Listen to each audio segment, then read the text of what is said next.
Salam dəyərli izləyicilər, APA TV efirində APAMED verilişinə baxırsınız. Bugün bir çoxumuz həvəssiz, motivasiyasız və yorğun hiss edirik. Bəs bu sadəcə çətin həyat tərzidir, yoxsa depressiya?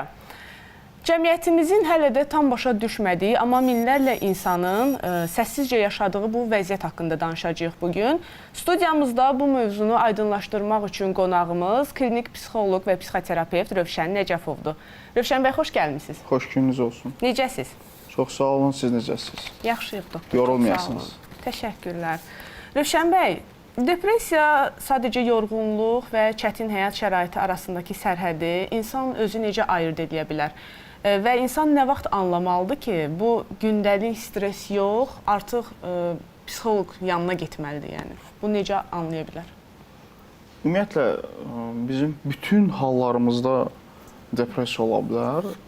Yəni, depressiyanın müxtəlif növləri var, amma ən çox yayılmış depressiyalardan biri funksional depressiyadır. Hansı ki, biz işə gedirik, işdən gəlirik, sosial həyatımız var, amma daxilimizdə bir proses gedir.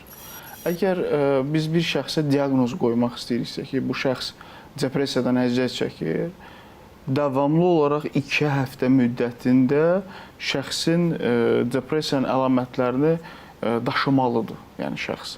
Çünki müşahidə ediləndə görürsən ki, həyatın çətinliyini bu bir depressiya olaraq adlandırır və yaxud da hər hansısa bir bədii filmə baxıb, hər hansısa bir kitab oxuyub, öz halını onunla uyğunlaşdırır və buna depressiya adı verir. Yəni, belə olan halda biz istər-istəməz öz həyatımıza baxış bucağımız dəyişir. Yəni, psixoloq yanına getmədən insanlar özünə psixoloqluq edə bilməz. Yəni, insan özünün psixoloqu deyil.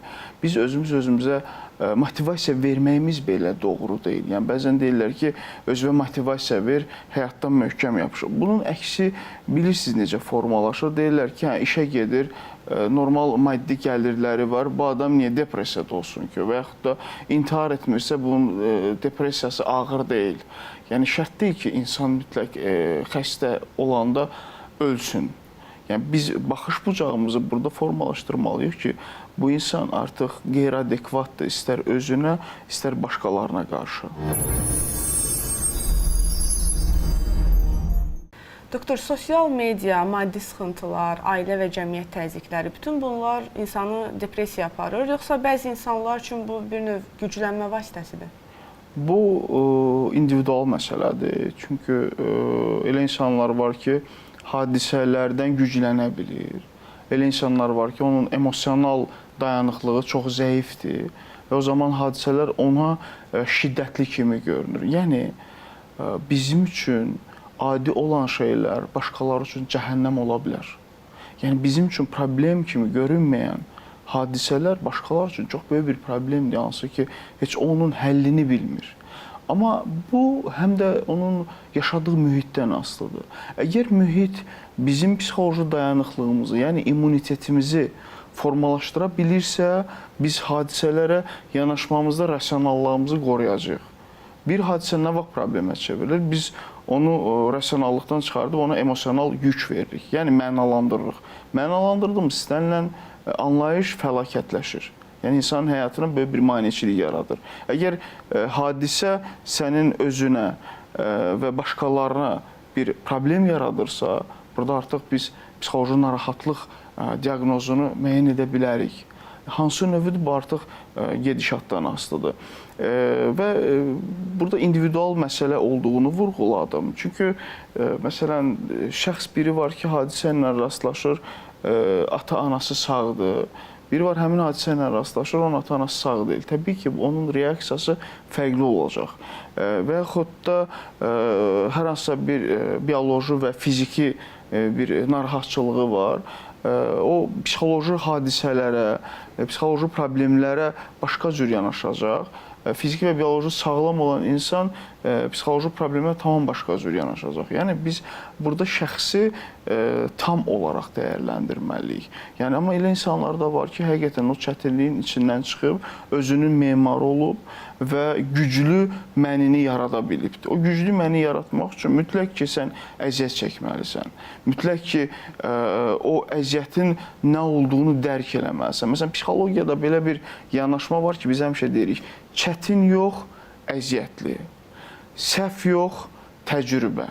Yəni biz hadisələrin adını dəyişəndə onun bizim həyatımızda da mənası dəyişir. Ən çox psixoterapiya seanslarında biz bu texnikalardan istifadə edirik ki, şəxs baş vermiş hadisələrə, baş vermiş travmalara münasibətini hazırda dəyişsin. Çünki baş verən vaxtı o onsuz da orada bir emosional partlama yaşayıbdır.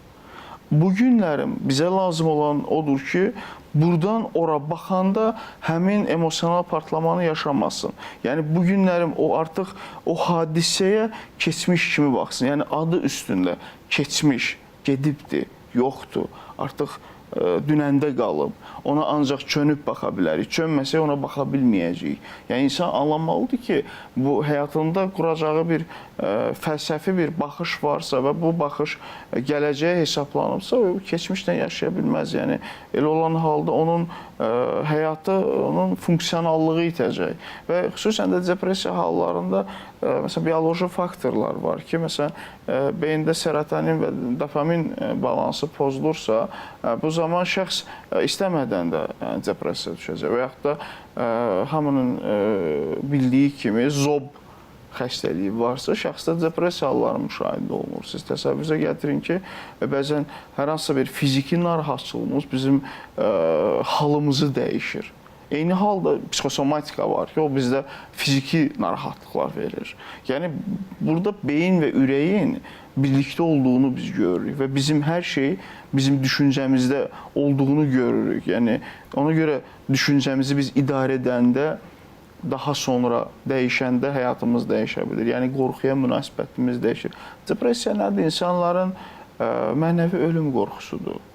İnsanlar bəzən bunu gizlədirlər. Funksionallığı yerində qalır. Məsələn, funksional depressiyada belə bir hal var ki, şəxs işə də gedir, şəxsiyyəti də normaldır. Kənardan baxsan, hər şey qaydasındadır. Amma daxilinə baxanda görürsən ki, heç nə qaydasında deyil. Rövşən bəy, yəqin ki, siz də təsdiqlərsiniz ki, depressiya hər kəsdə eyni görünmür. Bəs daim yorğun olmaq, heç nəyə həvəsin olmamaq, amma gündəlik işlərin də yerinə yetirilməsinə davam etmək, bu hal depressiya sayıla bilərmi? Bu hal müvəqqəti olaraq depressiv hal ola bilər. Yəni, depressiya ilə depressiv hal arasında da bir sərhəd var. Yəni, bizim bütün baxış bucaqlarımızda depressiv hal ola bilər. Çünki bütün narahatçılıqlar və bütün xəstəliklər bir-birinə bənzəyir onsuz da və yaxud da bir-birində göstəriciləri mövcuddur. Amma bir insanın davamlı yorğun olmağı, onun mütləq ki, depressiyada olması demək deyil. Bu, psixodiagnostik testlərdən, müəyyən müddət müşahidədən sonra dəqiq olaraq bunu ifadə edə bilərik. Çünki şəxsdə paralel hər hansısa bir psixi pozuntu ola bilər və biz depressiyanın altında o pozuntunun gizləndiyini görə bilərik. Burada artıq klinik yanaşma çox vacibdir. Yəni, şəxs üzərində istər klinik müsahibənin aparılması, istər anamnestik məlumatlar toplanınca onun ortaya çıxacaq psixoportreti bizə nəyi verəcək, biz onu müəyyənləşdiririk. Çünki şəxsin psixoloji tarixi çox önəmlidir burada. Çünki biz bunu soruşuruq, ailədə belə bir hal olubmu və yaxud da deyək ki, suisidal düşüncələri varsa, mütləq ki, o medikamentoz müdaxilə almalıdır. Çünki şəxs intihar edə bilər. Biz bəzən depressiyanı o qədər rahat şəkildə bir-birimizə ifadə edirik ki, biz başa düşmürük ki, depressiyanın sonu ölümdür. İstər mənəvi, istər fiziki. Onsuz da fiziki ölümün birinci mərhələsi mənəvi ölümdür. Yəni, insan əgər sosial təcriddə keçibsə, artıq işə getmirsə, sosiallaşmırsa, ondan sonra şəxsi münasibətlərində asosiallaşıbsa, indiki dövrdə rəqəmsal dünyadan uzaqlaşıbsa, bu demək ki, şəxs öz intihar düşüncələrini reallaşdırmaq qərarına gəlibdir. Biz anlamalıyıq ki, həmin şəxsin depressiya halında olmasında mütləq ki, sosial təcrid olmalıdır.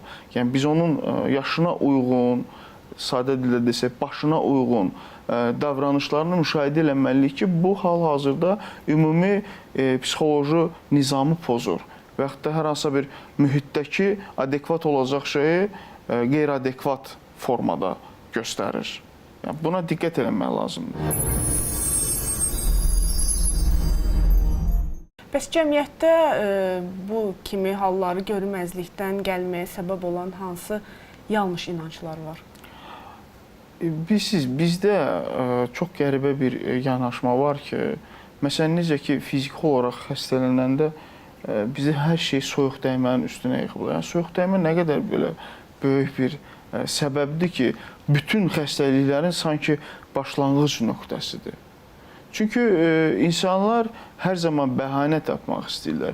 Eşitmək istədiyini eşitmək istəyir. Yəni və burada belə bir klişelər formalaşıb ki, ictimai klişelər ki, əşi, həyat onsuz da çətindir, hamımız əziyyət çəkirik, özünü öldürmürsə, deməli o qədər də vəziyyəti ağır deyil. İntihar fikirləri yoxdursa, biz onun depressiyada olduğunu düşünməməliyik. Bunun dostu da belə eləmişdi və yaxud da mənim də keyfim olmur. Biz bu inanclarla şəxsi o depressiya biraz da təhrik etmək olacaq və bu artıq dərin depressiya halına düşəndə şəxs artıq bizim aramızda olmaya bilər. Yəni insan bu həyatda o vaxt olmur ki, onun beynində 3 düşüncə olur. Birinci, o özünü öldürmək istəyir. İkinci, o başqasını öldürmək istəyir. Üçüncü, başqasının onu öldürməsini istəyir. Bu 3 düşüncə əgər bir insanın beyninə gəlibsə, o insan həyatda deyil hal-hazırda. Yəni mütləq ki, bu 3 düşüncə onun beynində formalaşır ki, o artıq bu həyatdan sağollaşır. Bunun biri əskik olanda onunla iş aparmaq olar. Amma o 3 düşüncə gəlibsə, o hal-hazırda yoxdur. Yəni biz bilməliyik ki, ölümə çıxacaq düşüncələr və o düşüncələr yaradacaq fikirlər bugün bizim ətrafımızda dövr eləyir və insanlar ictimai klişelərlə, hər hansı bir şablon fikirlərlə başqasına ağıl verməməlidir. Yəni və ən çox oturmuş düşüncələrdən də biri nədir? Məsələn, psixoloq yanına gedəndə depressiyam var, gedim danışım, mənə qulaq assınlar, məni evdə dinləmirlər. Psixoloq çox yaxşıdır, getdim ağlıma və ağzıma gələn hər şey dedim, o da məni dinlədi. Amma reallıqda bu fərqlidir. Yəni biz elmi yanaşmalarla öz metodlarımızı tətbiq edirik.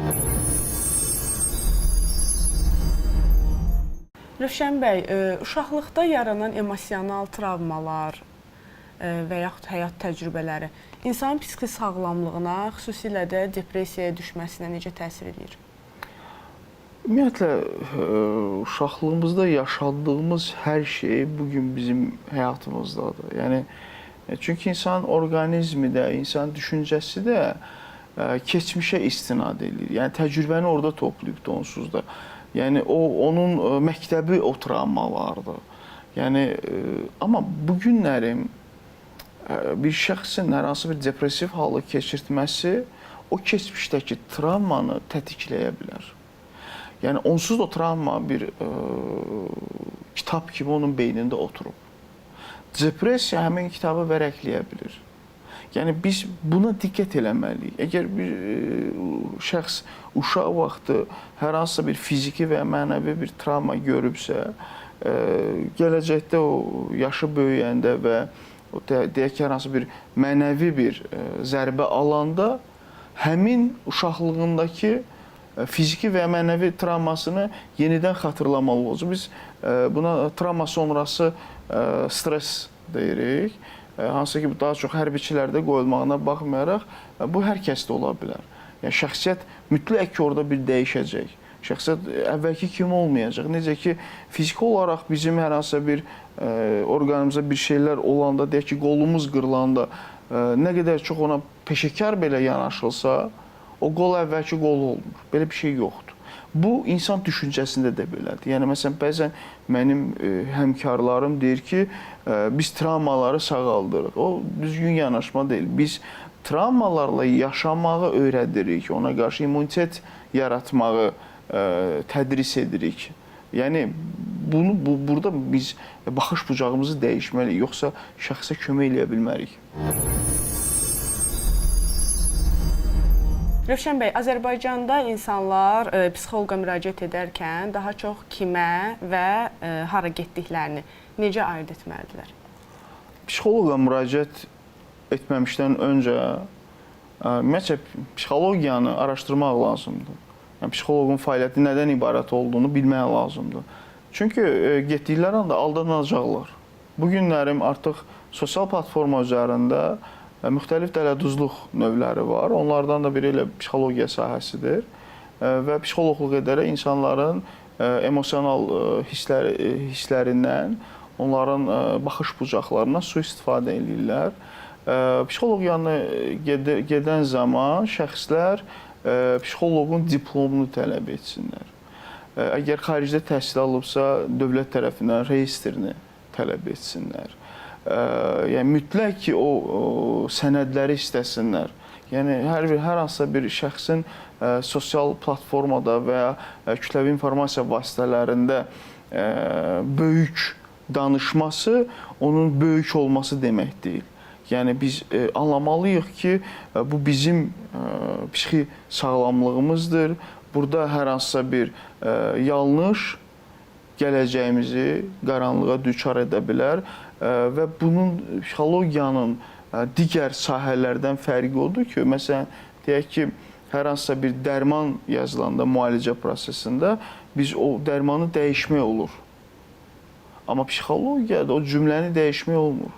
Belə bir şey yoxdur. Ona görə psixologiya çox ağır bir sahədir və məsuliyyətli sahədir. Mən insanlara bunu xüsusi vurğulamaq istəyirəm ki, bu sahəyə həvəs göstərənlər, bu sahəyə gələn adamlar başa düşməlidirlər ki, onlar insanların taleyi ilə oynayacaqlar. Onlar istəsələr o oyunda qol vuracaqlar, istəməsələr oyunu satacaqlar. Elmi psixologiya ilə enerji təmizləmə, duanı qəbul etdirəcək seans kimi praktikalar arasında sərhədlər necə qoyulmalıdır? Ümumiyyətlə, bu cür fəaliyyətlər cəmiyyətə necə ziyan vurur?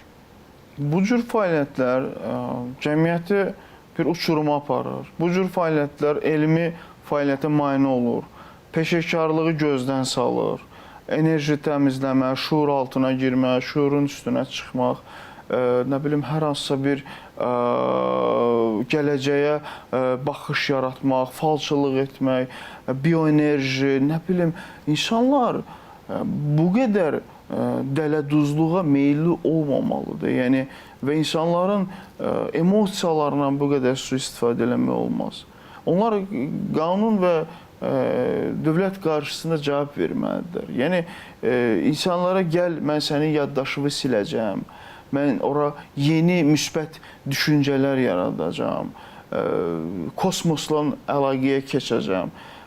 Bunlar fırıldaqçılardır, bunlar falçılardılar. İnsanlar niyə ona gedir, əgər belə bir sual yaratacaq? Çünki hər kəs daha tez cavab almaq istəyir. Psixologiyada cavab yoxdur, ancaq sual var.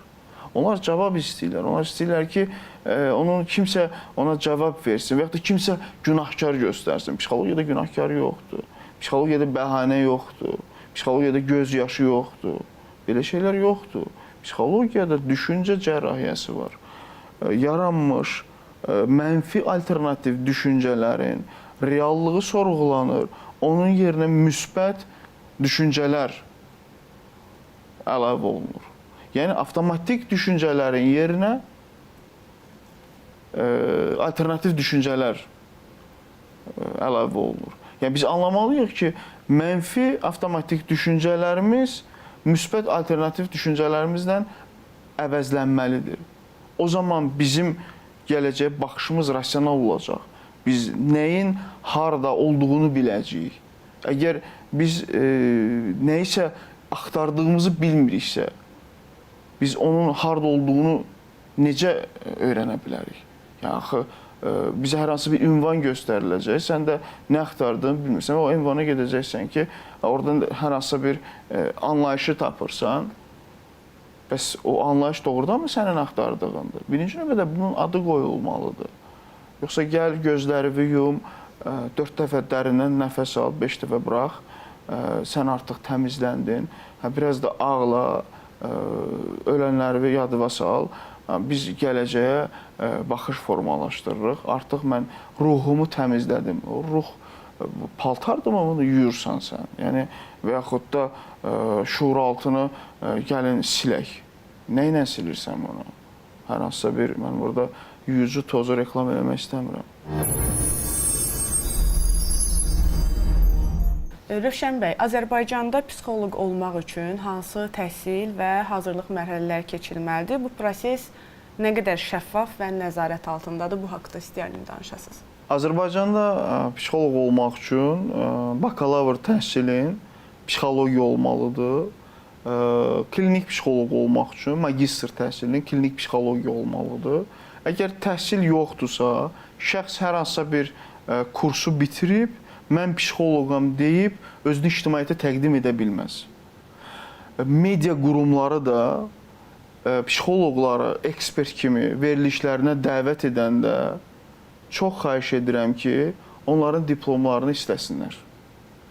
Həqiqətən bu insan psixoloqdur, yoxsa yox, psixoterapevtdir, yoxsa yox, psixiatrdır, yoxsa yox, nevroloqdur, yoxsa yox. Yəni, əgər mediada bu işdə dəstək olmasa, bu problemlərin aradan qaldırılmasa, o problemlər həll olunmayacaq. Çünki problem iki istiqamətdə həll olunur. Bir, dövlətin sərt üzü, iki, cəmiyyətin sərt üzü.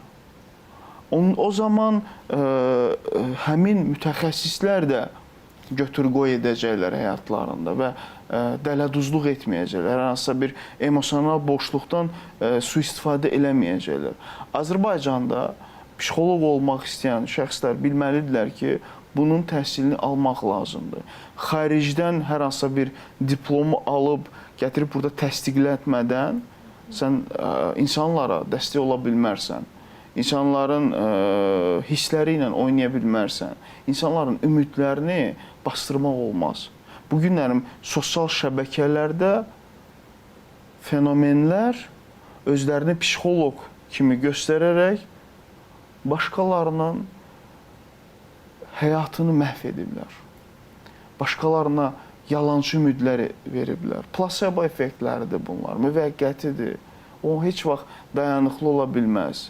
Ola bilər ilk günlərdə, ilk saatlarda xoş təəssürat yarada bilər. Amma onun geri dönüşü daha ağır olacaq. Bizim əsas baxdığımız nöqtə budur ki, bu remisiya halında relaps sonra proses ola bilər. Yəni, geri dönüşü ola bilər bunun.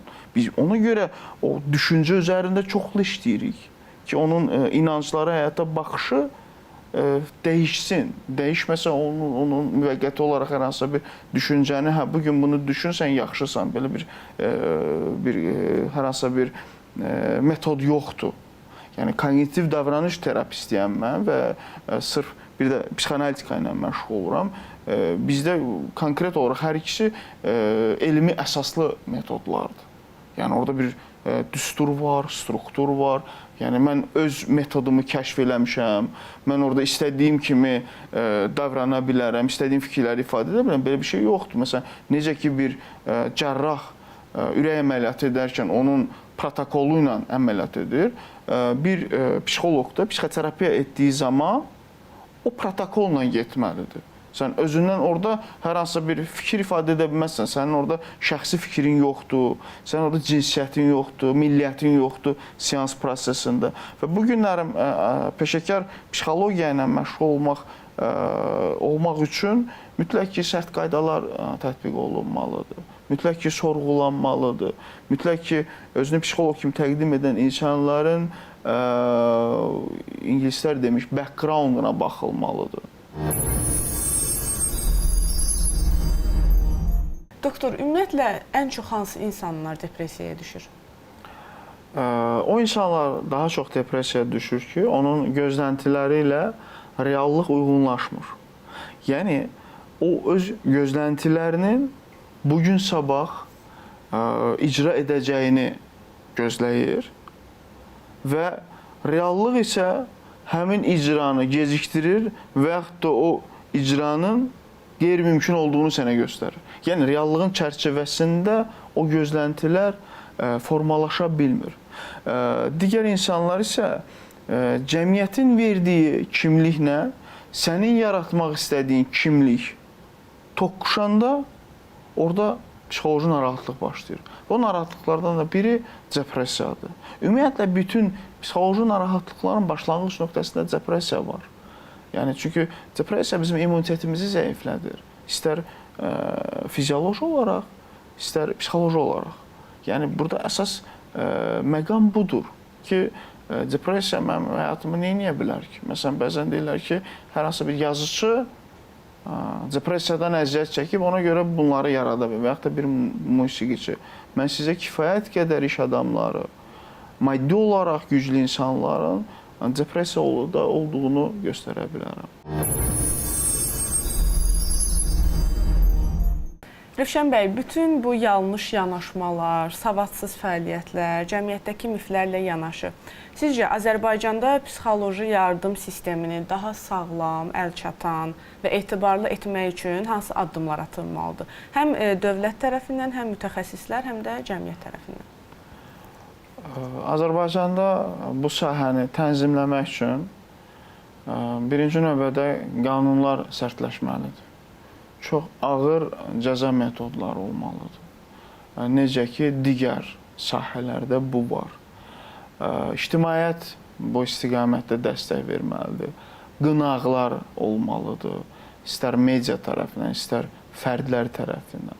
Və mütəxəssislər bir-birlərinə dəstək olmalıdır. Hər hansısa bir qeyri-peşəkarı ifşa etmək lazımdır. Bütün cəmiyyət, bütün bu sahənin insanları bilməlidir ki, X bir adam sui-istifadə edir bizim bu müqəddəs peşədən.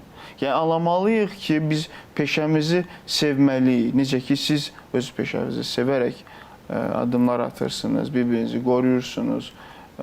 Eyni addımları biz də atmalıyıq. Və biz anlamalıyıq ki, biz bu həssas sahəni qorumasaq, biz gələcəyi aparıb batacaq zibil qabına.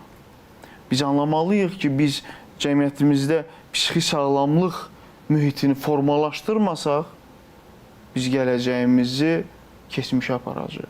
Və biz anlamalıyıq ki, gələcək bizim düşüncəmizdədir. Gələcək nə bizim arxamızdadır, nə yanımızdadır, nə qarşımızdadır. Gələcək bizim düşüncəmizdədir, yəni bizim içimizdədir. Ona görə özümüzlə apardığımız dialoqda səmimi olmalıyıq. Buna təfəkkür deyirlər fəlsəfədə. İnsanın öz-özünlə danışması. Psixologiyada təmizlənmə yoxdur, tənzimləmə var. Rövşən bəy, sonda istəyərdim ki, insanlarımıza psixi sağlamlıqlarını qorumaq üçün, depressiyaya düşməmək üçün öz tövsiyələrinizi bölüşərdiniz bizimlə.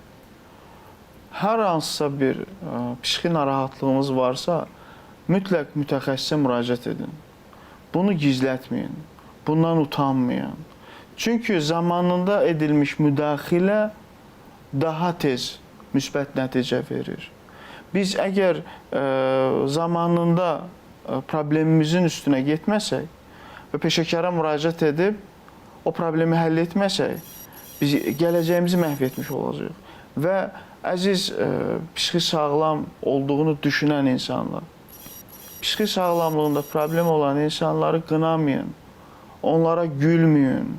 Onlar da bizim bir parçamızdır. Sənin necə başın ağrıyırsa, onun da düşüncəsi ağrıyır, onun da ruhu ağrıyır. Sənin necə qolun qırılırsa, onun da düşüncəsi qırılır, ruhu qırılır. Və biz onları qınamamalıyıq, onlara gülməməliyik. Rövşən bəy, gəldiyiniz üçün təşəkkür edirik sizə. Çox sağ olun dəvət üçün, yorulmayasınız. Bəli, əziz Apamed izləyiciləri, bugünkü söhbət göstərdi ki, depressiya çox ciddi və diqqət tələb edən bir problemdir. Psixoloq yanına getmək zəiflik göstəricisi deyil, əksinə cəsarətli bir addımdır. Sağlam cəmiyyət peşəkar dəstəyə dəyər verməklə duyulur. Özünüzə yaxşı baxın, Apamedin növbəti buraxılışlarında görüşənədək.